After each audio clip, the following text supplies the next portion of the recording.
আসসালামু আলাইকুম। বাংলাদেশ বেতার খুলনা খবর পড়ছি নুরুন নাহার সুমনা। বাংলা সাহিত্যে অমৃতাক্ষর ছন্দের প্রবর্তক মহাকবি মাইকেল মধুসূদন দত্তের ১৫৩তম মৃত্যুবার্ষিকী আজ বিভিন্ন কর্মসূচির মধ্য দিয়ে পালিত হচ্ছে। মহাকবি মাইকেল মধুসূদন দত্ত ১৮২৪ সালের ২৫শে জানুয়ারি যশোরের কেশবপুর উপজেলার সাগরদাঁড়ি গ্রামে জন্মগ্রহণ করেন এবং ১৮৭৩ সালের এই দিনে কলকাতায় মৃত্যুবরণ করেন। মহাকবি মাইকেল মধুসূদন দত্তের মৃত্যুবার্ষিকী উপলক্ষে মধুসূদন একাডেমি কবির জন্মস্থান যশোরের কেশবপুরের সাগরদাঁড়ির মধুমঞ্চে দিনব্যাপী নানা কর্মসূচির আয়োজন করেছে। কর্মসূচির মধ্যে রয়েছে মধুসূদনের আবক্ষ মূর্তিতে পুষ্পস্তবক অর্পণ, আলোচনা, কবিতা আবৃত্তি, মধুগীতি পরিবেশন ও ড সুকুমার রায় স্মৃতিবৃত্তি প্রদান।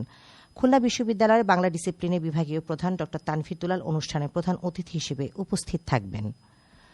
খুলনা সিটি কর্পোরেশনের প্রশাসক নজরুল ইসলাম মঞ্জু বলেছেন, জলবায়ু পরিবর্তনজনিত কারণে খুলনা সহ উপকূলীয় অঞ্চলের মানুষ সর্বোচ্চ ঝুঁকিতে আছি। লবণাক্ততা, তাপদাহ, ঘূর্ণিঝড়, জলোচ্ছ্বাস ইত্যাদি প্রাকৃতিক দুর্যোগে আক্রান্ত হচ্ছি।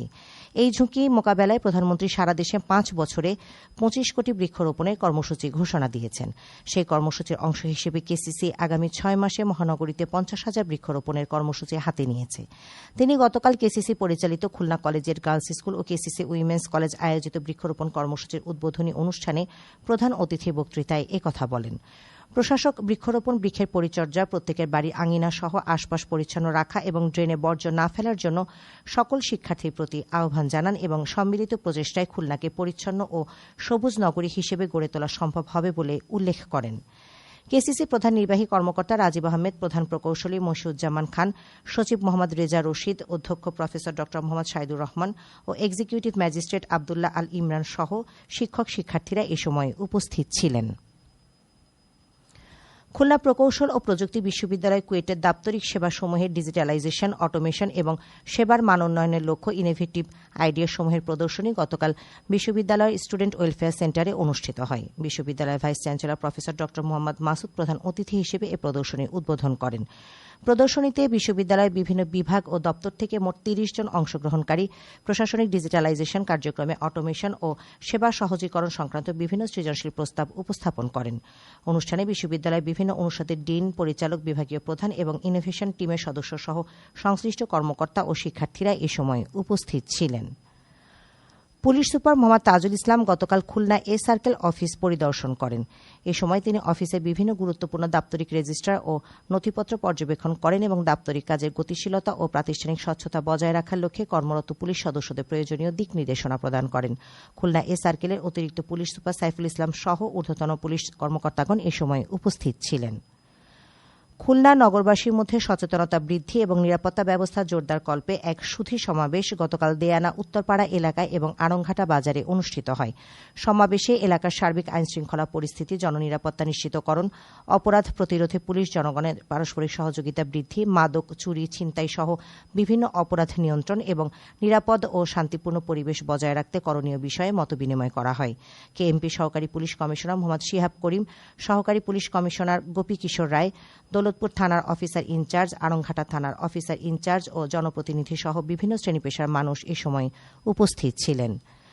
যশোরের চৌগাছা উপজেলা নির্বাহী কর্মকর্তার কার্যালয়ে গতকাল ৩টি এতিমখানা ও হাফিজিয়া মাদ্রাসা ৫২ জন শিক্ষার্থীর মধ্যে ৬ লাখ টাকা অনুদানের চেক বিতরণ করা হয়।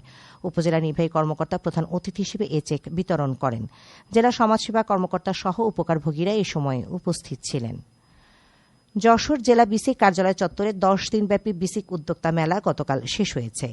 জেলা পরিষদের প্রশাসক মোহাম্মদ দিলওয়ার হোসেন খান খোকন সমাপনী অনুষ্ঠানে প্রধান অতিথি ছিলেন। বিসিক জেলা কার্যালয় উপমহাব্যবস্থাপক এম এনাম আহমেদের সভাপতিত্বে অতিরিক্ত জেলা প্রশাসক সার্বিক, প্রেস ক্লাবের সভাপতি ও সাধারণ সম্পাদক, চেম্বার অব কমার্স অ্যান্ড ইন্ডাস্ট্রির সভাপতি ও সাধারণ সম্পাদক সহ উদ্যোক্তা ও গণ্যমান্য ব্যক্তিবর্গ এই সময় উপস্থিত ছিলেন। মেলায় অংশগ্রহণকারী ৬০টি স্টলের মধ্য থেকে গুণগত মান ও আকর্ষণের ভিত্তিতে Sananda boutique and mini garments প্রথম, যৌথভাবে শৌখিনতা ও ফুটবাজার দ্বিতীয় এবং তাঁতপল্লী তৃতীয় স্থান অর্জন করে। এদিকে বাগেরহাটে পৌরসভা অনাদায়ী পৌরকর আদায়ের লক্ষ্যে গতকাল পৌরসভা চত্বরে দিনব্যাপী কর মেলা অনুষ্ঠিত হয়। অতিরিক্ত জেলা প্রশাসক ও পৌরসভার প্রশাসক মেজবাউদ্দিন প্রধান অতিথি হিসেবে এই কর মেলার উদ্বোধন করেন। পৌর নির্বাহী কর্মকর্তা আবদুল্লাহ আল মাসুম ও কর আদায়কারী সহ গণ্যমান্য ব্যক্তিগণ এ সময় উপস্থিত ছিলেন। মেলায় শহরের 9টি ওয়ার্ডের হোল্ডিংধারীরা তাদের অনাদায়ী কর পরিশোধ করেন। খেলার খবর ফুটবল। মেহেরপুর সদর উপজেলার চাঁদবিল মাঠে শেরে বাংলা ক্লাব কাপ ফুটবল টুর্নামেন্টে গতকালের খেলায় টুঙ্গি ফুটবল একাদশ 2-1 গোলে কার্পাসডাঙ্গা একাদশকে পরাজিত করেছে। সবশেষে আবহাওয়া। আজ বেলা 1টা পর্যন্ত পূর্বাভাসে বলা হয়েছে রংপুর, দিনাজপুর, বগুড়া, ময়মনসিংহ, বরিশাল, পটুয়াখালী, নোয়াখালী, কুমিল্লা, চট্টগ্রাম, কক্সবাজার ও সিলেট অঞ্চলে দক্ষিণ দক্ষিণ পূর্ব দিক থেকে অস্থায়ীভাবে ঘণ্টায় 45 থেকে 60 কিলোমিটার বেগে দমকা থেকে ঝোড়ো হাওয়া বয়ে যেতে পারে। সেই সঙ্গে বৃষ্টি অথবা বজ্রসহ বৃষ্টিপাতের সম্ভাবনা রয়েছে। এসব এলাকার নদীবন্দর সমূহকে 1 নম্বর সতর্কতা সংকেত দেখাতে বলা হয়েছে। খবর শেষ হলো। আমাদের পরবর্তী খবর প্রচারিত হবে দুপুর 12টা 10 মিনিটে বাংলায়।